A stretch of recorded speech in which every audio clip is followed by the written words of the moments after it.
Hello, friends. Welcome to the Genius Minds, a way to become genius.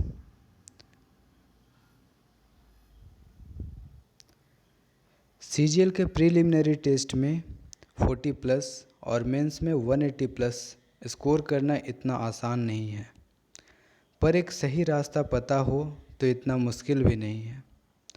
आज मैं आपके साथ इंग्लिश स्ट्रेटजी में एक ऐसा ही रास्ता बतलाने वाला हूँ जिसे मैंने खुद अपनाया है। अगर आप सच में अपने इंग्लिश स्कोर बढ़ाना चाहते हैं तो इस वीडियो को अंत तक ज़रूर देखें। वीडियो के ख़त्म होने तक आपके सारे डाउट्स क्लियर हो जाएंगे। तो शुरू करते हैं आज का वीडियो। इस वीडियो में हम लोग क्या कवर करने वाले हैं। सबसे पहले हम जानेंगे व्हाट टू रीड, क्या पढ़ें, हाउ टू रीड, कैसे पढ़ें, फ्रॉम वेयर टू रीड, और बुक्स, कौन कौन सा बुक को हम कवर करें, कहाँ से पढ़ें, और कितना टाइम दें हम पढ़ने को। ये सारे डिस्कस करने वाले हैं इस वीडियो में, तो इस वीडियो को अंत तक ज़रूर देखें। सबसे पहला, इंग्लिश सेक्शन के 3 पिलर्स होते हैं, vocab, grammar and reading ability. Okay, तो इंग्लिश सेक्शन में आपको 2.5 से 3 घंटे देने हैं, वो भी 4 मंथ्स के लिए। ओके, अगर आप सीरियस हैं 2.5 से 3 घंटे दे सकते हैं 4 महीना के लिए, आप एक एवरेज कैंडिडेट हैं, तो आपको कोई कोचिंग जाने की ज़रूरत नहीं है। बस इस वीडियो को लास्ट तक देखें, आपको सारा रास्ता समझ में आ जाएगा। सबसे फर्स्ट पार्ट है वोकैब। वोकैब हम लोग क्यों जानें? इंग्लिश के किसी भी सेंटेंस को समझने के लिए इंग्लिश का वोकैब पता होना ज़रूरी है। वोकैब को 2 पार्ट्स में डिवाइड किया जा सकता है। पहला है एक्टिव वोकैब और दूसरा होता है पैसिव वोकैब। ठीक है, एक्टिव वोकैब के अंदर हम लोग पढ़ते हैं one word substitution, idiom phrases, synonym antonyms, जो कि हमारे एग्ज़ाम्स में डायरेक्टली क्वेश्चन जिससे बनते हैं उसे हम लोग कहते हैं एक्टिव वोकैब। और वैसे वोकैब जो हमें सेंटेंस समझने में मदद करते हैं, जैसे कॉम्प्रिहेंशन में जो वर्ड्स आते हैं, अगर उस वर्ड्स का मीनिंग आपको पता नहीं है तो फिर आप उसको नहीं समझ पाएंगे। इसीलिए उस कॉम्प्रिहेंशन में आने वाले वर्ड्स को हम लोग बोलेंगे passive vocab. Passive vocab cloze test, comprehension, passage और PQRS में हेल्प करते हैं। ओके, तो वोकैब आप समझ गए। वोकैब को आपको डेडिकेटली कम से कम 1 घंटे का समय देना है। ठीक है, नेक्स्ट है हमारा ग्रामर। ग्रामर क्या होता है? किसी भी सेंटेंस को समझने के लिए आपको उसका अरेंजमेंट अच्छे से पता होना चाहिए। वो ग्रामर्स के रूल्स के ज़रिए होता है। तो इसीलिए ग्रामर जो एरर डिटेक्शन का जितना भी क्वेश्चंस आता है वो ग्रामर के रूल्स पे बेस्ड होता है। तो नेक्स्ट है हमारा grammar and the third one is reading ability. Reading ability का मतलब हो गया आप किसी पैसेज को या फिर किसी पैराग्राफ को पढ़कर उससे क्या समझ पाते हैं। एक वोकैब होता है जिसका बहुत सारा मीनिंग होता है, बट सेंटेंस के अनुसार उसका मीनिंग चेंज होता है। तो वही चेंजेस को समझने के लिए रीडिंग एबिलिटी का भी होना ज़रूरी होता है। ठीक है, तो इन सेक्शंस को हम लोग डिटेल में देखेंगे और उनको पढ़ने का हमारा कैसा अप्रोच होना चाहिए वो भी जानेंगे। देखिए नेक्स्ट इंग्लिश सेक्शन को देखते हैं, और इंग्लिश सेक्शन में सबसे पहला है हमारा वोकैब। वोकैब को देखते हैं। वोकैब में ये सारे हैं one word substitution, idiom phrases, synonym antonyms and phrasal verb. ये 4 सेक्शंस हैं जहाँ से क्वेश्चंस पूछे जाते हैं। ओके, अगर आपका वन वर्ड सब्स्टिट्यूशन क्लियर हो जाता है, मतलब कि बहुत सारे वर्ड्स का मीनिंग आपको पता है, तो सिनोनिम एंटोनिम आप खुद से ही बना सकते हैं, मतलब कि समझ सकते हैं कि इस वर्ड का सिनोनिम क्या होगा या फिर एंटोनिम क्या होगा। मतलब कि वर्ड का मीनिंग आपको पता होना चाहिए। यानी आपको मेनली ये तीन पे फोकस करना है, ठीक है, और ऑटोमेटिकली आपका ये चीज़ हो जाएगा, ठीक। तो अगर आप एक एवरेज स्टूडेंट हैं तो आपको कम से कम 15 मिनट टाइम सारे सेक्शंस को देना है। और ये 15 मिनट कैसे देना है, इसमें से आप 10 मिनट नए वर्ड्स को पढ़िए और 5 मिनट जो पुराने वर्ड में आपने पढ़ा है उसे रिवाइज करिए, ठीक है। और ये पढ़ने का तरीका बहुत ज़्यादा इम्पॉर्टेंट है। अगर उस मेथड को आप फॉलो करिएगा तभी आप समझिए कि ये 15 मिनट आपने पढ़ा। मैं बताता हूँ वो मेथड कैसा है और मैंने खुद यूज़ किया है उस मेथड को, देखिए। हाउ टू रिमेंबर, याद कैसे करें हम वोकेब आपको याद करने का ज़रूरत नहीं है, ठीक है। आपको बार बार उसे पढ़ना है, जितना बार आप पढ़ सकें। यही है एक सबसे बेस्ट की किसी भी वोकेब को याद करने के लिए। उस वोकेब को आपको माइंड में रजिस्टर करना है। तो कैसे करेंगे ये चीज़? सबसे पहले अपना फ़ोन लीजिए। सबसे ज़्यादा डिस्टर्बेंस करने वाला चीज़ है आपका फ़ोन। उसे फ्लाइट मोड में डालिए और उसमें टाइमर स्टार्ट करिए। टाइमर को 15 मिनट या फिर 20 मिनट जैसा आप चाहें, वो आपके हिसाब से होगा। वो 15 या 20 मिनट आप सेट करें। और अगर 15 मिनट कर रहे हैं तो 10 मिनट नए वर्ड्स पढ़िए, 5 मिनट पुराने रिवाइज करिए। और अगर आज ही शुरू कर रहे हैं तो 15 मिनट आप लगातार पढ़ते जाइए। पढ़ना है दैट मीन्स उसको समझ के पढ़ना, रटना नहीं है। आप समझ के एक बार पढ़ लिए, वेल एंड गुड, फिर से उसको 5 मिनट में एक बार रिवाइज कर लीजिए, ठीक है। आपके साथ एक पेंसिल और एक इरेज़र रखना है। जो बहुत ज़्यादा हार्ड वर्ड है उस पर टिक लगाते जाना है, ठीक है। और ऐसा आपको हर एक सेक्शन के लिए डेली करना। हर एक सेक्शन कहने का मतलब वन वर्ड के लिए 15 मिनट दे दिए, इडियम फ्रेजेस के लिए 15 मिनट और फ्रेजल वर्ब के लिए 15 मिनट, ठीक है। इस तरह से सारे सेक्शंस के साथ आपको करना है। तो ये हो गया आपका वोकेब का। इस तरह आपको एटलीस्ट 1 घंटा का टाइम उसे डेडिकेट करना है, ठीक। और next portion is grammar. Grammar कैसे करें? एक बुक आता है, नीतू मैम का बुक, जो प्लिंथ टू पैरामाउंट है, वॉल्यूम 1। उसमें ग्रामर के 20 चैप्टर्स दिए हुए हैं। मैं आगे स्लाइड्स में दिखाऊंगा भी कैसे उसे करना है। तो वहाँ पे चैप्टर का लिस्ट बना हुआ है, तो आपको लिस्ट बनाने का ज़रूरत नहीं है, ठीक है। आपको क्या करना है, डेली एक चैप्टर को समझ करके पढ़ लेना है। शुरू में आपको एक चैप्टर पढ़ने में 2 दिन का भी समय लग सकता है, बट एक चैप्टर को समझ के धीरे धीरे अच्छे से पढ़ लेना है, ठीक है। और इस तरह से डेली अगर आप एक चैप्टर पढ़ लेते हैं तो आपको 20 दिन में पूरा चैप्टर्स हो जाएगा, ठीक। और इस तरह से आप 4-5 बार रिवाइज़ कर लेते हैं तो जितने भी ग्रामर का रूल्स हैं आपके दिमाग में रजिस्टर हो जाएगा, आपको अच्छे से याद हो जाएगा, ठीक। और अगर आप सीरियस हैं तो इस प्रिपरेशन को एक दिन भी आपको छोड़ना नहीं है, मतलब कंटिन्यू करना है, ओके। तो मैं आपको दिखाता हूँ कैसे उस बुक्स को रिवाइज़ करना है। ये है नीतू मैम का कैडी कैंपस का बुक, ठीक है। इसमें क्या करना है, देखिए यहाँ पे आपके पास चैप्टर्स दिए हुए हैं, ठीक। फर्स्ट चैप्टर में वर्ब हैं, टेंस हैं, इस तरह पूरा आपके पास लिस्ट है। ये 20 चैप्टर्स आपको करने हैं। 20 चैप्टर्स अब आप जितने दिन में समझ करके इसे कर लें एक बार। फर्स्ट टाइम में आपको ज़्यादा टाइम लगेगा, लेकिन जब आप फिर से उसे रिवाइज़ करना चालू करेंगे तो वही चैप्टर में आधा टाइम लगेगा। मान लीजिए एक चैप्टर में 1 घंटा लगता है आपको रिवाइज़ करने में फर्स्ट बार में, तो सेकेंड टाइम जब उसे रिवाइज़ करिएगा तो उसे आधा घंटा लगेगा। तो इस तरह से आपका टाइम जितना ज़्यादा रिवीजन होते जाएगा उतना ज़्यादा टाइम आपका कम होते जाएगा और आपका माइंड में वो रजिस्टर होते जाएगा, ठीक है। तो ये बुक अगर आपके पास नहीं है तो परचेज़ कर लें, और अगर आप परचेज़ नहीं कर सकते हैं तो फिर हमारे वीडियो को रेफ़र कर सकते हैं, यहाँ सारा कवर करवाया जाएगा, ठीक। नेक्स्ट देख लेते हैं।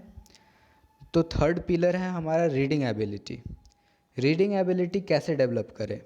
ये ऐसा प्रोसेस नहीं है कि आपका 1 मंथ के अंदर 2 मंथ के अंदर डेवलप हो जाएगा।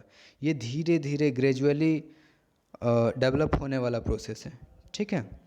तो इसे करने के लिए आपको टेंशन नहीं लेना है। ऐसा नहीं है कि आप एडिटोरियल ही पढ़िए या फिर न्यूज़पेपर द हिंदू ही पढ़िए, ऐसा ज़रूरत नहीं है। आपका जिसमें भी इंटरेस्ट हो, लाइक आपको अगर नॉवेल पसंद है, लव स्टोरीज़ का नॉवेल पसंद है, उसे पढ़िए। वहाँ से भी ये आपका वोकेब रीडिंग एबिलिटी डेवलप होते रहेगा, ठीक है। और अगर आप ज़्यादा ही सीरियस हैं तो आप अपने स्मार्टफ़ोन में द हिंदू ऐप डाउनलोड कर सकते हैं, या फिर बहुत सारे ऐप हैं जिसमें आपको डेली के डेली एक कॉम्प्रीहेंसन या 2 कॉम्प्रीहेंसन इस टाइप का आपको मिल जाएगा, ठीक है। वहाँ से आप रिलेट कर सकते हैं। और एक चीज़, हमेशा एक नोटबुक साथ में रखिएगा। एक न्यू नोटबुक अपने साथ रखिए।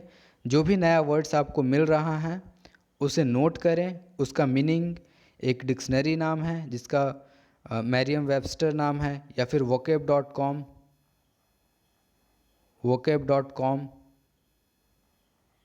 नाम का एक डिक्शनरी है, ऑनलाइन डिक्शनरी, उसे सर्च करेंगे। लुकअप सेक्शन में जाएंगे,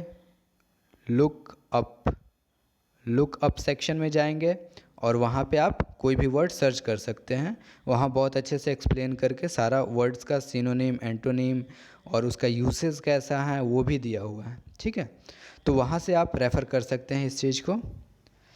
तो करना क्या है, या तो आप इंटरेस्टिंग जो भी आपका नॉवेल है, इंटरेस्टिंग नॉवेल, उससे आप पढ़ सकते हैं, ठीक है।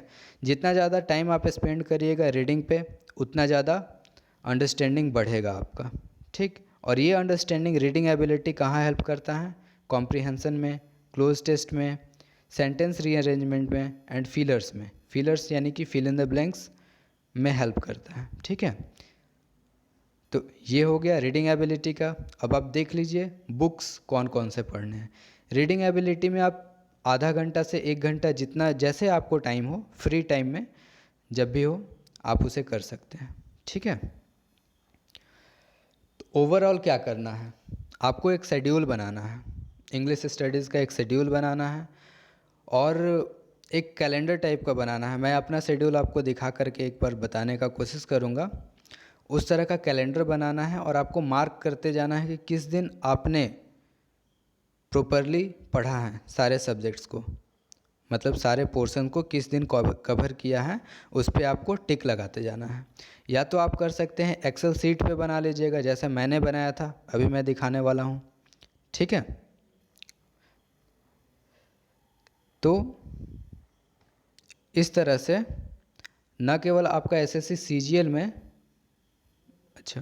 न केवल आपका एसएससी सीजीएल में, कोई भी कॉम्पिटिटिव एग्जामिनेशन हो, इस तरह से आप अपना स्कोर को बढ़ा सकते हैं, ठीक। अगर आप इस लेक्चर को देख रहे हैं और अभी से आप सीरियस हैं तो और अपना टाइम वेस्ट ना करें दूसरे लेक्चर्स को देखने के लिए जो होते हैं, how to improve English, how to improve English portion in SSC CGL, इस तरह के दूसरे लेक्चर्स को देखने का ज़रूरत नहीं है। ये एक लेक्चर सफिशियंट है आपके लिए। नेक्स्ट देखिए, ये मेरा शेड्यूल है, मैं कैसे करता था आप देख लीजिए एक बार। जैसे मैंने एक शेड्यूल बनाया, ठीक है। जैसे एडिटोरियल पढ़ना है मुझे, 1 घंटा एडिटोरियल पढ़ना है और ये डेट्स हैं, ये 1 2 3, ये जो ऊपर दिया हुआ है ये सारे के सारे डेट्स हैं 31 डेज़ के लिए, 31 डेज़, ठीक है। आप फर्स्ट डे अगर कर रहे हो तो यहाँ एक बार टिक मार लिए कि हाँ मैंने ये पोर्शन क्लियर किया। मान लीजिए ये फार्मूला रिवीजन वाला क्लियर नहीं किया तो इसमें आप क्रॉस कर दिए। तो इस तरह से आपके पास एक शेड्यूल होगा कि कब आप पढ़ रहे हैं, कब नहीं पढ़ रहे हैं। तो आपका दिमाग में ये भी क्लियर होगा कि मैंने इतना पढ़ाई किया है, इतना नहीं किया। बहुत बार ऐसा होता है कि हम टाइम पास करने में टाइम पास करते जाते हैं और हमें पता ही नहीं चलता है कि टाइम कैसे पास हो रहा है।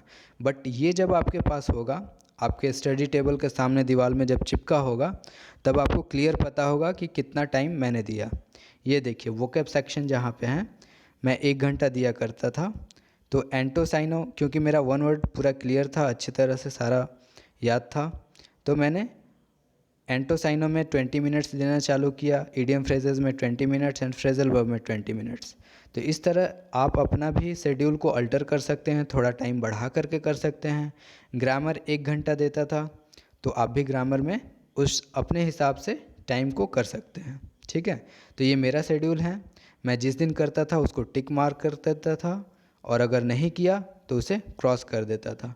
इससे मुझे पता चलता था कि मैं कितना पढ़ रहा हूँ और कितना सीरियस हूँ। तो ये चीज़ करना बहुत ज़्यादा ज़रूरी होता है, क्योंकि हम लोग ऐसे वीडियो देखते हैं, 2-4 दिन के लिए मोटिवेट होते हैं और फिर हम भूल जाते हैं, फिर हम लोग वही पुराने वाले ज़िंदगी में आ जाते हैं। सो ये चीज़ रखना बहुत ज़्यादा ज़रूरी है। ओके, आई होप ये चीज़ क्लियर होगा। अब आप देख ले मटेरियल्स कौन कौन सा बुक्स करना है। ठीक है, तो वोकैब के लिए मैं सबसे फर्स्ट प्रेफरेंस दूंगा अरिहंत पब्लिकेशन का जो वोकैब आता है एसपी बख्शी का। ठीक है, उसका मैं फ़ोटो भी आपको दिखा दूंगा। फिर है एमबी पब्लिकेशन का आता है एसएससी सीजीएल के लिए स्पेशल वोकैब, उसमें प्रीवियस ईयर सारा कवर किया हुआ रहता है, तो ये भी बेटर है। And the last one is Plinth to Paramount Neetu ma'am. ठीक है, कैडी कैंपस का वो नीतू मैम का कर सकते हैं, या फिर अगर आप इसको नहीं भी करते हैं वोकैब के लिए तो कोई दिक्कत नहीं है, ये दोनों कर लीजिए, सफिशियंट है।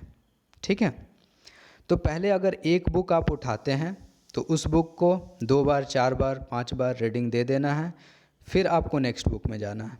ये नहीं कि दोनों बुक एक साथ लेकर के चले, इस तरह मैसअप हो जाएगा। ठीक है, तो इस तरह आप करेंगे। ओके, उसके बाद क्या करना है, आप हमारे लेक्चर को भी देख सकते हैं। अगर आपके पास बुक अवेलेबल नहीं है तो इसमें बहुत अच्छे तरह से सारा चीज़ कवर किया हुआ है। ये देखिए, ये है अरिहंत पब्लिकेशन का एसपी बख्शी का बुक। इसमें आपको सारा सेक्शन नहीं करना है, केवल एक सेक्शन क्लियर करना है, ये जो पार्ट बी वाला वोकैब सेक्शन है, और एक ये जो सबसे ऊपर में यूनिट 5 जो दिख रहा है phrasal verb and idiom phrases, इसे कवर करना है। तो ये 2 पोर्शन आपको कवर करना है इस बुक से। ओके, अगर 3-4 बार मल्टीपल टाइम्स आपका रिवीजन हो जा रहा है इस बुक का, तब आप जाएं नेक्स्ट बुक में, जो कि है हमारा ये एसएससी का जो प्रीवियस ईयर सेट्स है। मेरे पास पुराना था इसीलिए मैंने पुराना ही डाल दिया, आप चाहे तो नया ले सकते हैं। तो इसे आपको ये ग्रामर्स के रूल्स आपको फर्स्ट में जो दिख रहे होंगे, ग्रामर रूल, वॉइस, नरेशन, ये सारे आपको करने का ज़रूरत नहीं है। आपको just 1 word substitution, special words, idiom phrases and phrasal verb, इससे आपको केवल वोकैब पढ़ना है, न कि ग्रामर। ठीक है, वोकैब आप क्लियर कर लेंगे और इसका सेट्स भी आप रिवाइज़ कर सकते हैं। सेट्स अगर रिवाइज़ नहीं करना चाहते हैं तो कोई दिक्कत नहीं है, वो आप ऑनलाइन टेक्स्ट बुक में कर लेंगे आप। ठीक है, टेस्ट सीरीज़ में। नेक्स्ट देखिए, नेक्स्ट है ग्रामर के लिए हम क्या करें। ग्रामर के लिए आपको केवल एक बुक करना है, Plinth to Paramount Neetu ma'am, जो मैंने आपको पहले प्रीवियस स्लाइड्स में दिखाया था, अभी मैं फिर से एक बार दिखा दूंगा। और अगर आपके पास बहुत ज़्यादा टाइम है तब आप इस चीज़ को कर लें, a mirror to a common error. या तो आप इस बुक को कर लें या फिर इस बुक को, दोनों में से कोई एक बुक बहुत अच्छे से मल्टीपल टाइम्स रिवाइज़ कर लें, बस इतना काफ़ी है आपके लिए। ठीक है, और जब ऐसा करते हुए आपका 1 मंथ 2 मंथ से ज़्यादा जब हो जाए, तब आप सेट प्रैक्टिस चालू करें, ऑनलाइन सेट प्रैक्टिस। ठीक है, कोई भी ऑनलाइन सेट प्रैक्टिस आप चूज़ कर सकते हैं, ख़रीद सकते हैं, फ्री टेस्ट सीरीज़ भी मिल जाते हैं, उसे भी आप कर सकते हैं। ठीक है, और वहाँ से जो भी आपको इम्पॉर्टेंट वर्ड्स मिलेंगे तो आपको याद होगा एक नोटबुक आपने तैयार किया था जिसे रीडिंग एबिलिटी के लिए यूज़ कर रहे थे, जो भी नया वर्ड्स मिल रहा था उसमें लिख रहे थे। उसी नोटबुक में इसमें से जो नया वर्ड्स मिलेगा उस वर्ड्स को लिखना है और उसे रिवाइज़ करना है। ठीक है, तो ये हो गया, ये देख लीजिए नीतू मैम का वही बुक जो ग्रामर के लिए करना है। तो इस तरह से हमारा लेक्चर ख़त्म होता है, और अगर आप इस तरीके से कंटिन्यू रहेंगे, परसीवियर रहेंगे, मैंने अपने थंबनेल में लगाया था perseverance is the key, perseverance is the key, perseverance is the key, ठीक है। यानी कि आपको कंटिन्यू रहना पड़ेगा, आपको बीच में गैप नहीं करने हैं। बीच में आप संडे के संडे रेस्ट ले सकते हैं, लेकिन उस टाइम में आपको टेस्ट सीरीज़ करने हैं, ठीक है। अगर आप सीरियस हो और ऐसे इस मेथड से आप करते हो तो ये मेरा गारंटी है कि आप 4 से 5 मंथ के अंदर बहुत अच्छे स्कोर करने लग जाओगे। 40+ अगर आप एवरेज स्टूडेंट हो तो आपको हो सकता है कि 5 से 6 मंथ लग जाए, बट अगर आप पहले से कुछ पढ़ाई किए हो तो आप 3 से 4 मंथ के अंदर सारा कुछ कवर कर जाओगे, ठीक है। आई होप ये सारा चीज़ क्रिस्टल क्लियर होगा और आप इसे फॉलो करके बहुत फ़ायदा भी ले पाएंगे। Don't forget to like and subscribe, ठीक है। Share to your friends whom you care for, अपने फ्रेंड्स जिसके बारे में आप केयर करते हैं और वो बंदा अगर इस चीज़ का तैयारी कर रहा है, एसएससी सीजीएल का या फिर इंग्लिश का किसी भी कॉम्पिटिटिव एग्ज़ाम का तैयारी कर रहा, तो उसे आप ज़रूर शेयर करें ताकि उसे भी ये रास्ता पता चले। योर सजेशंस आर इनवाइटेड, अगर आपका कोई सजेशन हो तो कमेंट बॉक्स में लिखें हमारे वीडियो क्वालिटी को इम्प्रूव करने के लिए, और अगर कोई क्वेरी है तो कमेंट बॉक्स में पूछ सकते हैं। Thank you for listening, stay tune. कल से फिर से वोकैब का सीरीज़ कंटिन्यू करने वाले हैं 1 वर्ड सब्स्टिट्यूशन के साथ। So stay tune with the channel. Thank you.